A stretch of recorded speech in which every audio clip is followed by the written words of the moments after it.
এক অদ্ভুত জিনিস, কাছে থাকলে কমে আর দূরে থাকলে বাড়ে। প্রিয় মানুষটির কাছে আপনার দেওয়া ভালোবাসাটাই সবচেয়ে বেশি মূল্যবান। সম্পর্ক মানে রাগ করে ছেড়ে যাওয়া নয়, রাগ ভাঙে আবার একই সাথে পথ চলা। আমি এমন একজন মানুষকে ভালোবাসি যাকে কোনোদিন আপন করে পাবো না, তবুও তাকেই ভালোবাসি। প্রেমের প্রথম দিকে মানুষ জীবন দিতে পারে, কিন্তু প্রেম পুরনো হলে সময়টাও দিতে পারে না। একটু অবহেলা আর একটু খারাপ ব্যবহার একটা ভালো সম্পর্ক ভেঙে দেওয়ার জন্য যথেষ্ট। মাঝে মাঝে মনে হয় তোমার সাথে আমার হৃদয়টা পাল্টাপাল্টি করি, যাতে তুমি বুঝতে পারো আমি তোমাকে কতটা ভালোবাসি। ভালোবাসি বলেই তো তোমার সাথে এত অভিমান করি, এইটাও বোঝো না তুমি?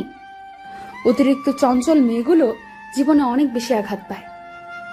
কান্নার পানি দুই ধরনের হয়, একটি কষ্টের আর অন্যটি ছলনার।